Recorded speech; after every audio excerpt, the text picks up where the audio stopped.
कि ये छोटी सी क्लिप देख लें, क्योंकि 1991 का स्पेशल प्रोविज़न एक एक्ट है जिसके अंदर किसी भी प्लेस ऑफ वर्शिप को जो 15 अगस्त 1947 में जैसा था उसको वैसा ही रखा जाएगा, उसको चेंज नहीं किया जा सकता। ये इमामबाड़ा जो वक्फ के अंदर रजिस्टर्ड है 200 साल पुराना, आप इसको देखें किस तरह से इसे बुलडोज किया जा रहा है। तारुफ आपसे करा दें कि ये हमारे शौकत भारती साहब हैं, ये इलाहाबाद से ताल्लुक़ रखते हैं और इन्हीं ने वहाँ गुलाम हैदर साहब का 200 साल पुराना इमामबाड़ा जो वसीम के ऑर्डर से गिराया गया और उसके ऊपर पूरा कॉम्प्लेक्स बनाया गया है। आपने उसको मुकदमा दायर किया और उसकी लड़ाई आप लड़ रहे हैं और बहुत बड़ा माफिया जो इलाहाबाद का है उसका भी उसमें शेयर है, उससे भी आप लड़ रहे हैं। आप हमारे जनाब ज़मीर साहब हैं, ये रामपुर में जो उसने आदम खां साहब ने और चेयरमैन ने मिलकर श्यामपुर बोर्ड के जो वहाँ की शत्रु संपत्ति पर कब्ज़ा करके और उसके लिए जाली कागजात बनाकर उन्होंने और उसको वक्फ डिक्लेयर करके और उसको दे दिया था उसकी आदम खां की यूनिवर्सिटी के लिए। आपने वहाँ मुकदमा दायर किया रामपुर में, तो ये दोनों ने बड़े अहम काम अंजाम दिए हैं कि जिसकी वजह से बिल्कुल वो फंसा हुआ है और इसकी वजह से उसका जेल जाना 100% है, 110% उसका जेल जाना है इन दो मामलात में। तो इसकी आप ये जो वीडियो दिखाई जा रही है ये वहाँ का इलाहाबाद का 200 साल पुराना इमामबाड़ा उसने बुलडोज करवाया, ये उसकी वीडियो है जो आपको दिखाई जा रही है। आप भैया ज़रा सा इसको, ये तो हो गया, इसके बाद वाला प्ले करो। ये तो गिरा, आप लोगों ने देखा कैसे बुलडोज करता हुआ, फिर से दिखा दीजिए।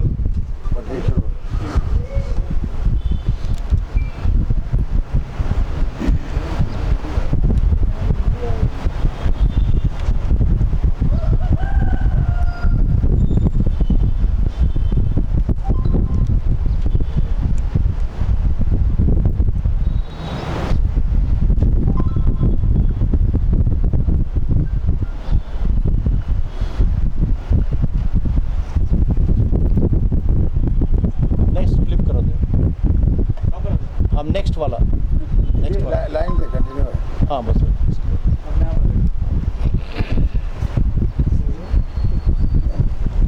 कि ये चीज़ें आप लोगों के बिल्कुल सामने क्रिस्टल क्लियर हैं, इसको आप देख लें।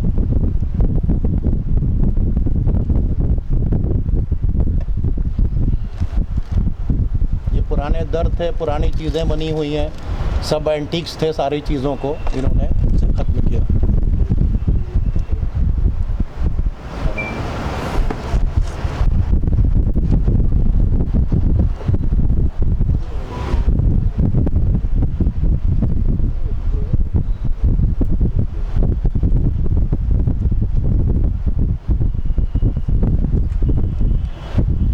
कॉम्प्लेक्स बन गया। हाँ अभी दिखा रहे और कॉम्प्लेक्स वो भी दिखा रहे पूरी मार्केट। ये पूरा प्रोटेस्ट किया था हम लोगों ने।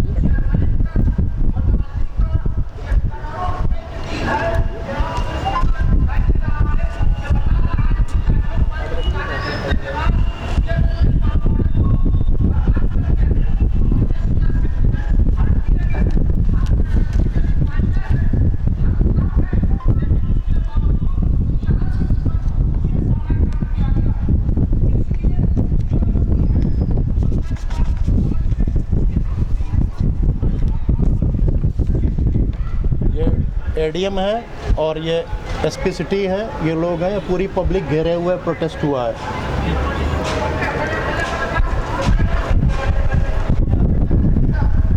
वसीम का हलफनामा मेरे पास है, वसीम का हलफनामा यही के यानी एक्सेप्टेंस है। वसीम का हलफनामा है मेरे पास।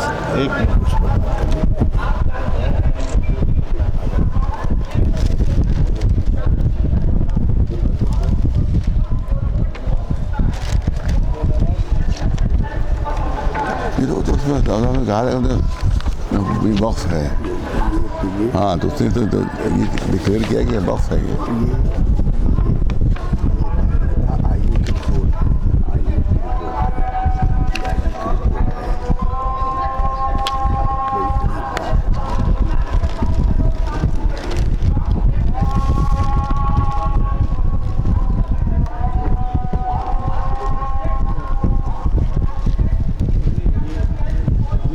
देख लें कि किस तरह का ये सारी चीज़ें हैं।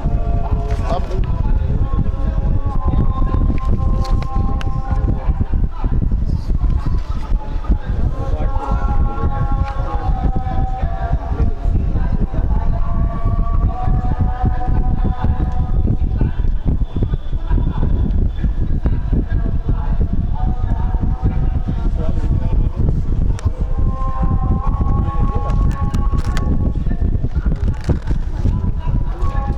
एक दुकान 50-50 लाख की बेची गई है।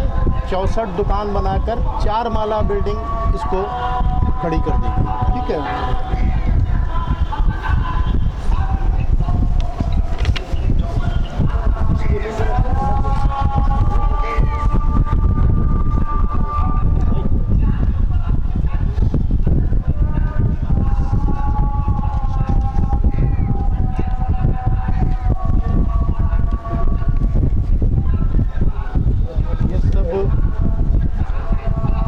टोटल ये वहाँ के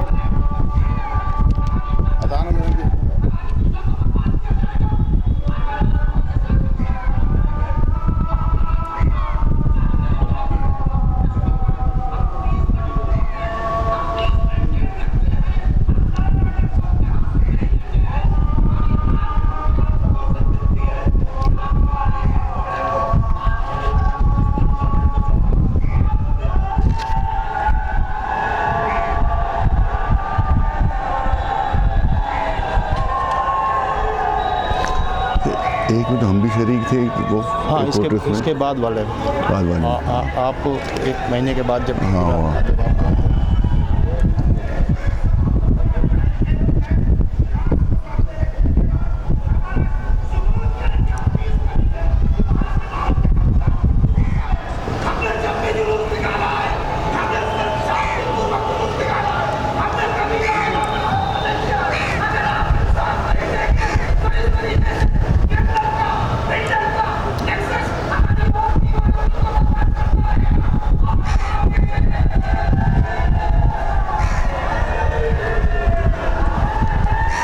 ये हमने यहाँ पर फिर ज्ञापन दिया। ठीक है।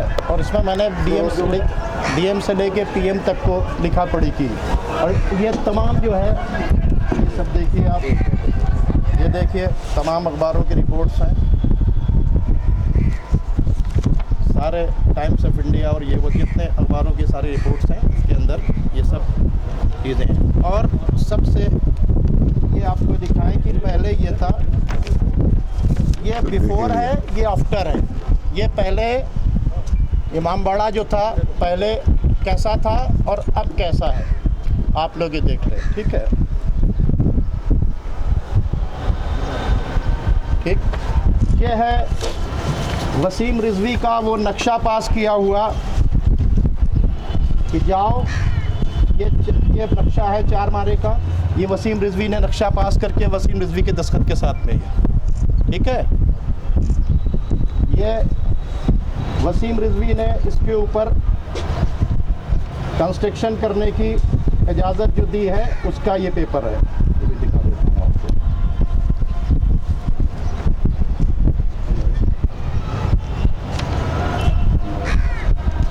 ये पेपर है और इन्होंने ये देखिए किसमें बड़ा है कि 10 लाख एक जमा करो, 20 लाख एक जमा करो। ये आप लोग पढ़ सकते हैं, ये वक्फ बोर्ड की परमिशन है।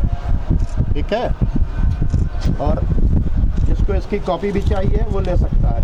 ये शिया वक्फ बोर्ड की ये जो है ये है जिस पर पैसा लेके कहा गया जब वक्फ प्रॉपर्टी को जो 15 अगस्त 1947 में मंदिर, मस्जिद या गुरुद्वारा है जिसके ऊपर जो है उसको आप तोड़ नहीं सकते, वक्फ एक्ट है, उसके बावजूद इसने वक्फ एक्ट का खुला हुआ वायलेशन करते हुए ये परमिशन दी और पैसा जमा करवाया 15 लाख रुपया और ये नक्शा पास करके दिया और ये इजाज़त दी कि जाइए आप इसे कर दिए। इस सिलसिले में डिस्ट्रिक्ट मजिस्ट्रेट से लेकर प्राइम मिनिस्टर तक को और नेशनल माइनॉरिटीज़ कमीशन तक को लिखा पढ़ी की गई। प्राइम मिनिस्टर ऑफ इंडिया ने इस पर एक इंक्वायरी सेटअप की। उस इंक्वायरी सेटअप करने के बाद प्राइम मिनिस्टर ऑफ इंडिया ने उसके बाद ये 36 पन्ने की रिपोर्ट है सेंट्रल वक्फ काउंसिल की, जिसमें 13 नंबर पार्ट में यह है कि इमामबाड़े को बुलडोज किया गया और उत्तर प्रदेश में 6 जगह क्रिमिनल इसके ऊपर FIR है। कहाँ कहाँ का इन्होंने पूरे उत्तर प्रदेश में लूट की है। ये प्रधानमंत्री ने खुद जांच करवाई थी और ये प्रधानमंत्री की जांच की हुई सेंट्रल वक्फ काउंसिल की रिपोर्ट है। ये है आपकी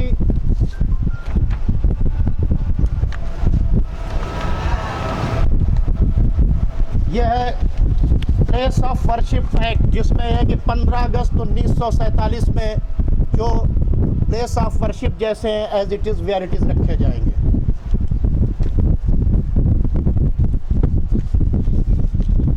यह है इलाहाबाद के डिस्ट्रिक्ट एडमिनिस्ट्रेशन ने 6 आदमी की इंक्वायरी सेटअप की थी, जिसके अंदर ADM, सिटी मजिस्ट्रेट सब लोगों ने मिलने के बाद इसमें यह कहा है कि इमामबाड़े को बर्बाद करके उसके अस्तित्व को ही समाप्त कर दिया गया। ये मेरी रिपोर्ट नहीं है, ये डिस्ट्रिक्ट इलाहाबाद के अंदर की है। अब उसके बाद ये मैं आपको दिखा रहा हूँ, इनके खिलाफ कार्रवाई के लिए योगी सरकार ने 153A में कार्रवाई करने के लिए किसने परमिशन दी? योगी सरकार ने परमिशन दिया है कि जाके वसीम रिजवी के खिलाफ और जिन्होंने बुलडोज किया उनके खिलाफ कार्रवाई की। गवर्नर ने और किसने? मुख्यमंत्री ने।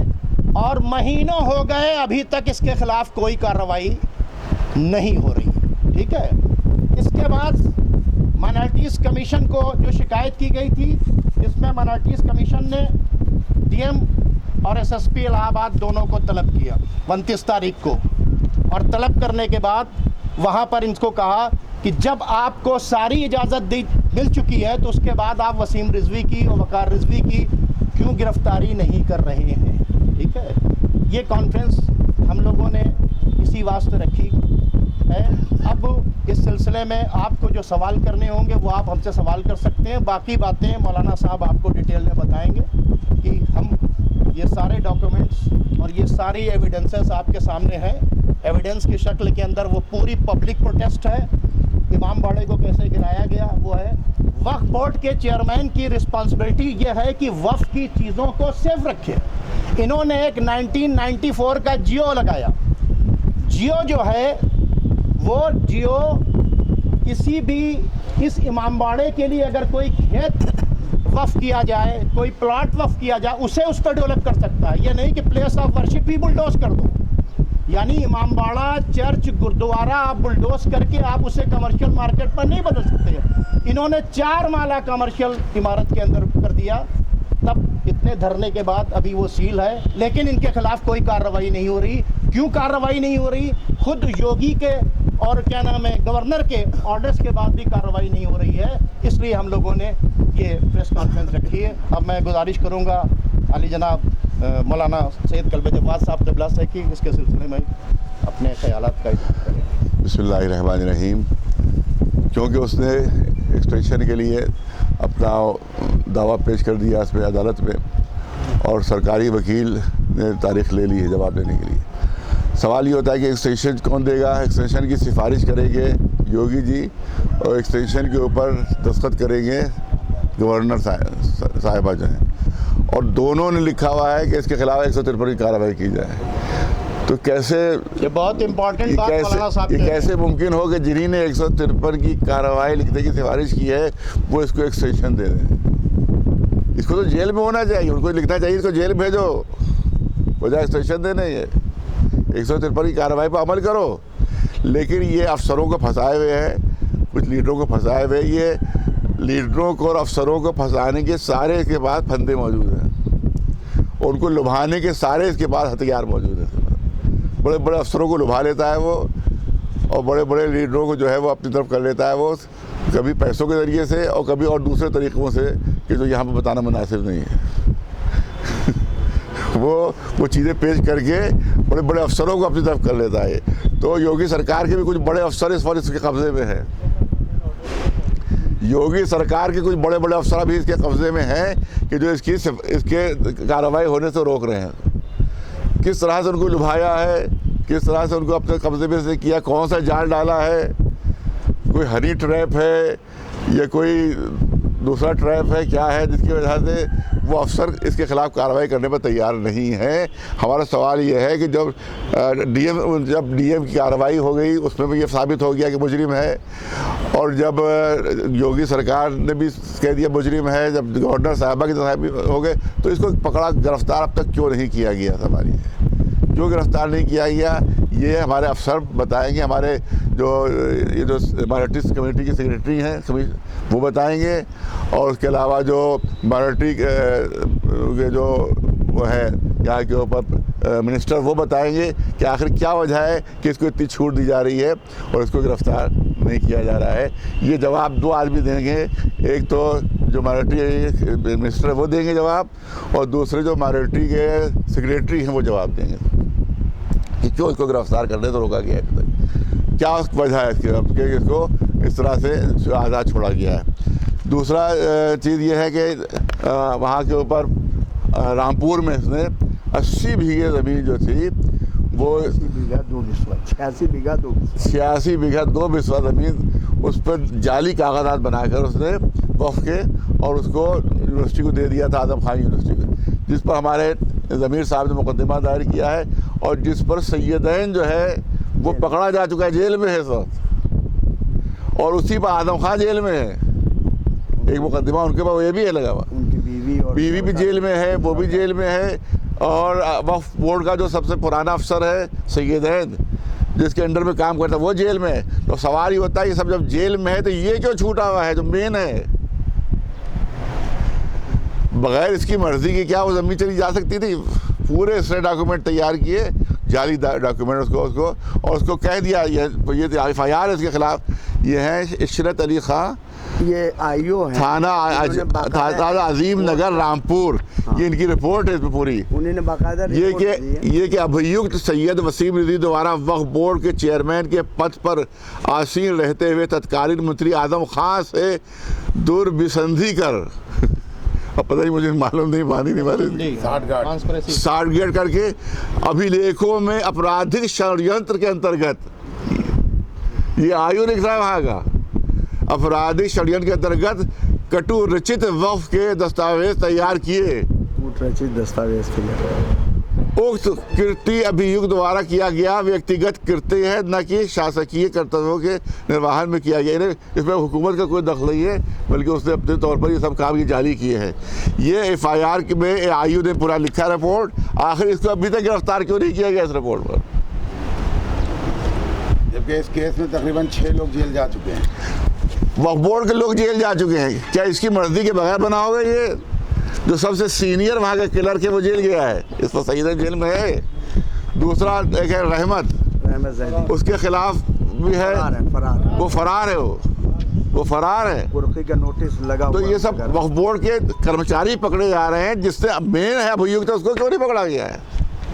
जबकि आयु बता रहा है कि इसमें नाम ये बाकायदा आरोपी है। ऑर्डर दे दिया है अरेस्टिंग का, तो अरेस्ट होना चाहिए था उसमें ऑफिसर्स की क्या मतलब? फिर भाई देखिए सरकार दोबारा मिले नहीं मिले नहीं, अब सरकार के सुन लीजिए। 50 मरतबा बात की योगी जी से भी नहीं, वो जो जब ये कागज दिया जाता है, हम क्या नाम उनका जो है अवस्थी जी से जब मिले उनको हमने कागज़ दिया तो बहुत से कागज़ से उन्होंने उस कागज़ को ऊपर से नीचे रख लिया। नहीं, इसमें कोई स्टे नहीं है। अब आप एक चीज़ ये बताएं, मैं उसके लिए कोर्ट में हूँ, 5 तारीख की डेट लगी हुई है इलाहाबाद में हमारी PIL में।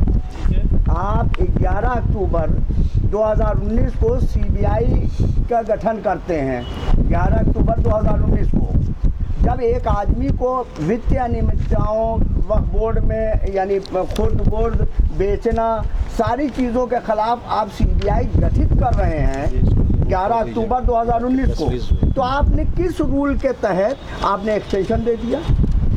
मैं जिस आदमी के खिलाफ या जिस बोर्ड के खिलाफ आप एक्सटेंशन किस रूल से दे रहे हैं, जब CBI के गठित कर रहे हैं, आप CBI को केस दे रहे हैं। एक तरफ CBI की इंक्वायरी आप रेकमेंड कर रहे हो, ठीक है, अखबार के अंदर दे रहे हो, प्रेस रिलीज जारी कर रहे हो, एक तरफ आप जो है सेंट्रल वक्फ काउंसिल से इंक्वायरी करवा रहे हो, वो भी आपकी आ जाती है। एक तरफ डिस्ट्रिक्ट एडमिनिस्ट्रेशन इंक्वायरी कर रहा है, उसकी भी रिपोर्ट आ जाती है। एक तरफ माइनॉरिटीज़ कमीशन इंक्वायरी कर रहा है, सबकी रिपोर्ट आ जाती है। जब सारे आरोप सिद्ध हो जाते हैं तो फिर और 153A की परमिशन गवर्नर और चीफ मिनिस्टर से मिल जाती है, तो उसके बावजूद भी एक तो गिरफ्तारी क्यों कर रहे हो? दूसरी बात, एक तरफ आप उसके खिलाफ कार्रवाई की बातचीत कर रहे हो, दूसरी तरफ आपसे वो एक्सटेंशन मांग रहा है। और यहीं पर इलाहाबाद हाई कोर्ट की जो बेंच है यहाँ के ऊपर लखनऊ में, इसमें इसने एक PIL फाइल किया है, रिट फाइल किया है कि आप हमको एक्सटेंशन दे दें। उसमें भी हमने और मीसम साहब ने इंटरवीन किया है कि इस आदमी को आप एक्सटेंशन दीजिएगा कि जो आदमी प्लेस ऑफ वर्शिप को बुलडोज कर रहा है। ये 29 तारीख लगी थी, परसों लगी हुई थी, और उसमें भी 1 हफ्ते का टाइम लग गया है। आखिर सरकारी वकील खड़ा होकर क्यों नहीं करता है? कहता है कि मैं इसको CBI की इंक्वायरी इनके लिए रेकमेंड कर चुका हूं, इनके ऊपर क्रिमिनल इतने चार्जेस हैं, ये सारी चीज़ें हैं, हम इनको एक्सटेंशन नहीं दे सकते। सरकार के वकील को तो खड़े होकर कहना चाहिए कि हम नहीं देंगे इनको एक्सटेंशन, खत्म हो गई बात। वो तो डेट मांग रहा है, डेट मांग, बजाय इसकी जवाब दे कि हम क्यों नहीं कर रहे हैं, वो डेट मांग रहा है। डेट मांगी जा रही है। हाँ, उसको फौरन कह देना चाहिए इनके खिलाफ CBI इंक्वायरी, इनको इसलिए एक्सटेंशन नहीं मिला है, ये कहना चाहिए उसे। पर अब जवाब देने की वो डेट मांग रहा है, डेट पर डेट मांग रहा है। देखिए, ये बिल्कुल कॉमन सी चीज़ है, बच्चा भी जानता है। संरक्षण है जो इनकी गिरफ्तारी नहीं हो रही, क्योंकि और लोगों को कार्रवाई चूँकि इनकी नहीं हो रही, तो इसका मतलब सरकार का संरक्षण है। इसमें सरकार कुछ अफसरों का संरक्षण है, उसको कुछ लीडरों का संरक्षण है। अब आप ये बताइए, इलाहाबाद के अंदर तमाम जो है, आप तमाम मीडिया में तमाम चीज़ें गिराई जा रही हैं इलीगल ना। इलाहाबाद के अंदर आप लोग रोजाना टेलीकास्ट कर रहे हैं कि इलाहाबाद के अंदर माफिया की ये प्रॉपर्टी। ये सबसे इम्पोर्टेंट है, जो माफिया की प्रॉपर्टी गिराई जा रही है वही माफिया इसको भी बनवा रहा है, तो इसको क्यों नहीं गिराया गया? सवाल ये पैदा होता है कि आप सारी प्रॉपर्टी तो गिरवा रहे हैं, लेकिन इमामबाड़े के ऊपर इलीगल मार्केट जो बना दी गई उसको क्यों नहीं गिरवा रहे हैं? और जबकि आपका गवर्नर और चीफ मिनिस्टर परमिशन भी दे चुका है। वकार रिजवी नाम लिखा हुआ है, वकार रिजवी नाम है इसमें लिखा हुआ। क्या हुआ? ये डिमोलिश कब किया था, कब डेट क्या? ये 2015 में, ठीक है जी। और 4 साल से हम लोग लड़ रहे हैं इसके ऊपर, ठीक है। सोच सकते हैं कि वकार रिजवी की गिरफ्तारी के लिए भी है। हाँ, दोनों की वसीम रिजवी और वकार रिजवी दोनों की। मुतवल्ली वही था। ये मुतवल्ली का, माफिया का, बिल्डर का, चेयरमैन का नेक्सस है ये। ना ये पब्लिक वक्फ है। और दूसरी बात यह है कि अगर कोई भी इमामबाड़ा बना देता है, ठीक है, तो इमामबाड़ा मस्जिद बना देता है, उसमें चाहे वक्फ अल औलाद हो चाहे वक्फ अल खैर हो, इमामबाड़ा मस्जिद को नहीं चेंज कर सकता, उसकी रिलेटेड प्रॉपर्टी को जो चाहे कर सकता है, लेकिन इमामबाड़ा मस्जिद नहीं ख़त्म हो सकता, क्योंकि वक्फ चलता है वाकिफ़ की मंशा से। वाकिफ़ की मंशा ये है कि ये मैंने अल्लाह के नाम पर वक्फ कर दिया, तो अब उसकी परमिशन जाके ऊपर ही जाके लेके आओ, क्योंकि वाकिफ ने किया है ना, उसकी परमिशन के अकॉर्डिंगली तो वक्फ चलेगा ना। या आसमान पर जाओ या ज़मीन के नीचे जाओ, जाना तो पड़ेगा वहीं के ऊपर, यहाँ से कोई नहीं दे सकता। तो यही हमारा कहना है कि इसने कुछ अफसरों को अपने पर्चा रखा है और उनको लुभा रखा है, और कुछ लीडरों को, जिसकी वजह से ये कार्रवाई के खिलाफ नहीं हो रही है। ना हमारा गिरफ्तार किया जाए, फ़ौरन उसको गिरफ्तार किया जाए। एक्सटेंशन बिल्कुल नहीं होना चाहिए इसका।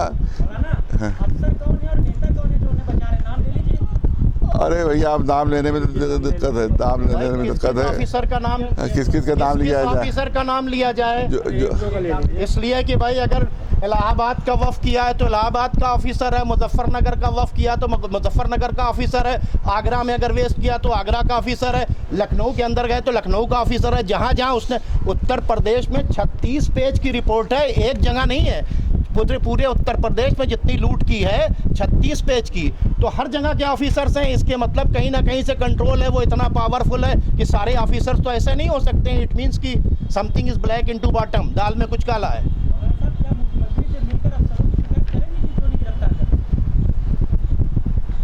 मुख्यमंत्री से मिलकर क्या शिकायत करेंगे? मुख्यमंत्री से हम तकरीबन 5 मरतबा शिकायत कर चुके हैं, 5 मरतबा उनको एक कागज़ दिया जा चुका है।